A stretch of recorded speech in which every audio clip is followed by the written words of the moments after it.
Hi, നമ്മളിന്ന് പഠിക്കുന്നത് cost of equity share capital. അപ്പോൾ ആദ്യം എന്താണ് cost of equity share capital എന്ന് നോക്കാം. The cost of equity is the maximum rate of return that the company must earn on equity financed portion of its investment. Company invest ചെയ്ത equity പോർഷനിൽ നിന്നും കിട്ടുന്ന maximum rate of റിട്ടേണിനെയാണ് equity issue ചെയ്തിട്ട് ആ equity പോർഷനിൽ നിന്ന് കിട്ടുന്ന മാക്സിമം റേറ്റ് ഓഫ് റിട്ടേണിനെയാണ് cost of equity share capital എന്ന് പറയുന്നത്. കോസ്റ്റ് ഓഫ് ഇക്വിറ്റി കാൽക്കുലേറ്റ് ചെയ്യാൻ നമുക്ക് മെയിനായിട്ടൊരു 3 മെത്തേഡ് പഠിക്കുന്നുണ്ട്. ഡിവിഡൻഡ് ഈൽഡ് മെത്തേഡ്, അല്ലെങ്കിൽ dividend or price ratio method എന്ന് കൂടി തന്നെ പറയും. അതിൻ്റെ ഇക്വേഷൻ എന്താണ്? Cost of equity equal to D by N P. N P എന്ന് പറഞ്ഞാൽ നെറ്റ് പ്രൊസീഡ്സ്, ഡി എന്ന് പറഞ്ഞാൽ ഡിവിഡൻഡ്, അല്ലെങ്കിൽ D by M P. M P എന്ന് പറഞ്ഞിട്ടുണ്ടെങ്കിൽ മാർക്കറ്റ് പ്രൈസ്, കെ ഇ എന്ന് പറഞ്ഞിട്ടുണ്ടെങ്കിൽ കോസ്റ്റ് ഓഫ് ഇക്വിറ്റി. അപ്പോൾ ഡി എന്ന് പറഞ്ഞാൽ dividend, expected dividend, N P എന്ന് പറഞ്ഞാൽ നെറ്റ് പ്രൊസീഡ്സ്, എം പി എന്ന് പറഞ്ഞിട്ടുണ്ടെങ്കിൽ മാർക്കറ്റ് പ്രൈസ്. ഒന്നില്ലെങ്കിൽ D by N P, net proceeds, issue price ഒക്കെ തന്നേക്കണമെങ്കിൽ ഡി ബൈ എൻ പി വെച്ച് ചെയ്യുക.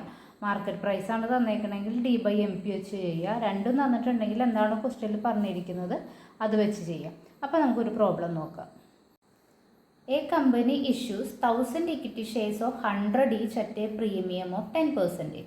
10% പ്രീമിയത്തിൽ 100 രൂപയുടെ ഷെയർ, എത്ര ഷെയർ? 1000 ഷെയറാണ് ഇഷ്യൂ ചെയ്യാൻ തീരുമാനിച്ചേക്കുന്നത് equity share.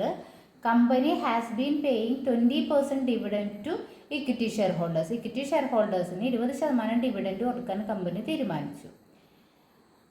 Four the past 5 years and expect to maintain the same future also. ഫ്യൂച്ചറിൽ ഇത് തന്നെ മെയിൻറ്റെയിൻ ചെയ്യാൻ തീരുമാനിച്ചു. Compute the cost of equity capital. Will it make any difference if the market price of equity share 160. അപ്പോൾ market പ്രൈസും തന്നിട്ടുണ്ട്, നമുക്ക് issue പ്രൈസും തന്നിട്ടുണ്ട്. അപ്പോൾ രണ്ട് രീതിയിൽ നമുക്ക് പ്രോബ്ലം ചെയ്യാം.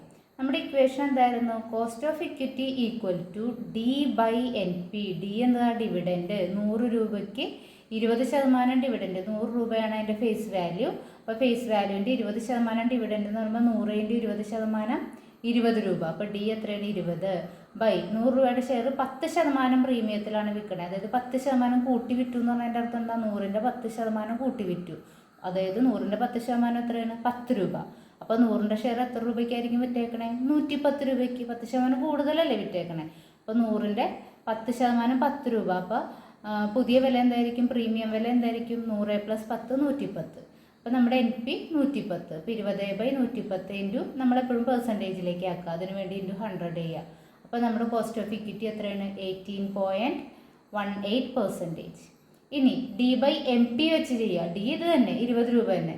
അപ്പോൾ ഡി 20 ബൈ എം പി നമുക്കിവിടെ തന്നിട്ടുണ്ട് 160. 20/160 × 100 12.5%.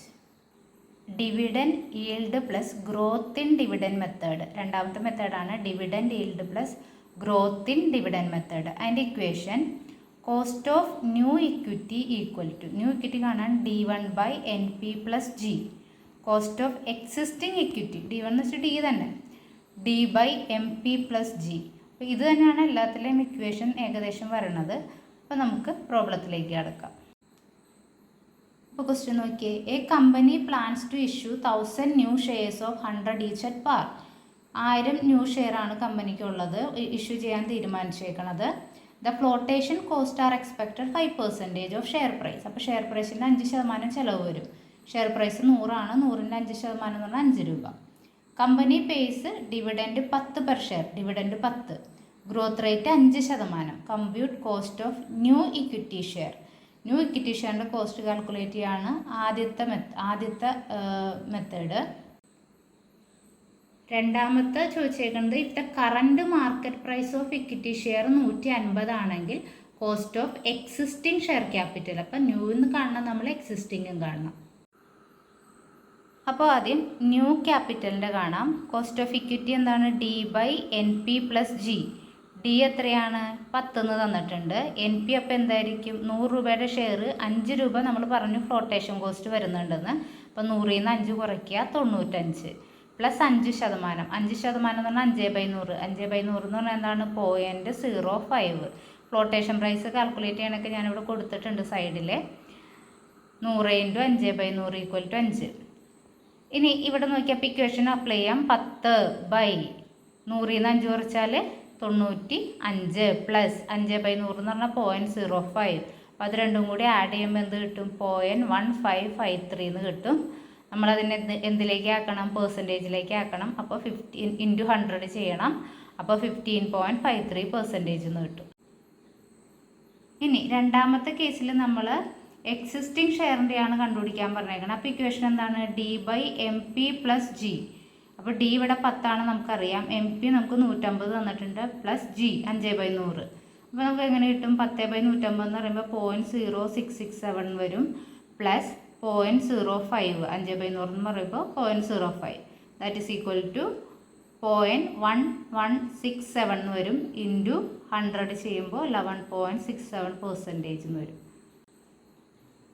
അടുത്തൊരു മെത്തേഡാണ് ഏണിംഗ് ഈൽഡ് മെത്തേഡ്. അതിൻ്റെ ഇക്വേഷൻ, കോസ്റ്റ് ഓഫ് ഇക്വിറ്റി കാണാനുള്ള equation earning per share by net proceeds.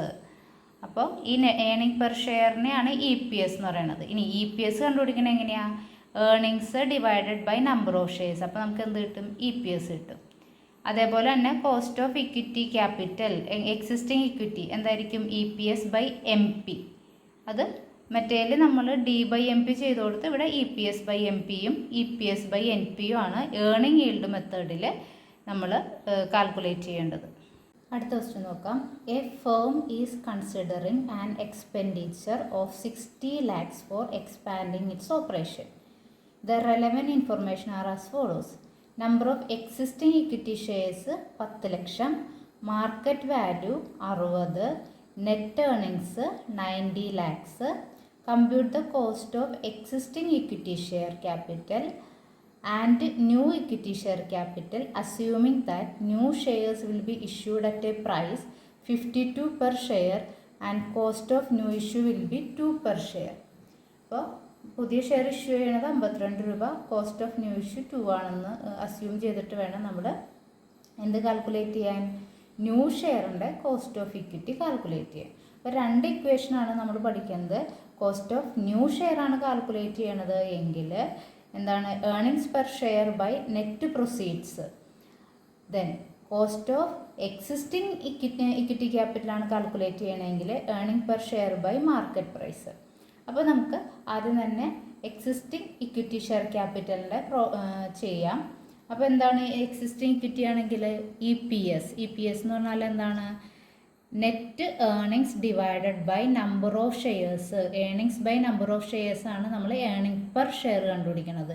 അപ്പോൾ ഏർണിംഗ് എത്രയാണ്? 90 ലക്ഷം. 90 ലക്ഷം ബൈ നമ്പർ ഓഫ് ഷെയർസ് എത്രയാണ്? 10 ലക്ഷം.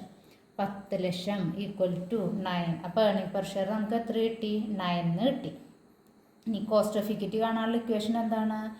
Earning per share by market price into 100. Market price ഇവിടെ തന്നിട്ടുണ്ട്. അപ്പോൾ 9/60 ഞാൻ പറഞ്ഞ എല്ലാത്തിനെയും നമ്മൾ 100 ആക്കും. അതുകൊണ്ട് ഇൻറ്റു 100 ചെയ്യുക. അപ്പോൾ പെർസെൻറ്റേജ്. അപ്പോൾ കോസ്റ്റ് ഓഫ് ഇക്വിറ്റി എത്രയാണ്? 15%. ഏതിൻ്റെയാണ്? എക്സിസ്റ്റിംഗ് ഇക്വിറ്റി ക്യാപിറ്റലിൻ്റെ. ഇനി ന്യൂ ഇക്വിറ്റി ക്യാപിറ്റലിൻ്റെ കാണുമ്പോൾ നമ്മൾ എന്താ ചെയ്യണത്? Earning per share by NP. NP എന്താണ്? Net proceeds. ഇവിടെ ഏർണിംഗ് പെർ ഷെയർ എത്രയാണ്? അത് 9 തന്നെ. ബൈ നെറ്റ് പ്രൊസീഡ്സ് എത്രയാണ്? പുതിയ ഷെയർ പ്രൈസ് 52 ആണ്. പക്ഷേ 2 രൂപ വേറൊരു ചിലവ്, ന്യൂ ഇഷ്യൂവിൻ്റെ ചിലവ് തന്നെയുണ്ട്. അപ്പോൾ 52 - 2. അപ്പോൾ നെറ്റ് പ്രൊസീഡ്സ് എത്രയാണ്? 50. ആ ചിലവ് വന്നതൊക്കെ കുറയ്ക്കണം, ബാക്കിയുള്ളതാണ് നെറ്റ് പ്രൊസീഡ്സ്. 9/50 × 100 18%. ഇതാണ് 3 മെത്തേഡ്സ് നമ്മൾക്ക് കോസ്റ്റ് ഓഫ് ഇക്വിറ്റി കാൽക്കുലേറ്റ് ചെയ്യാനുള്ളത്.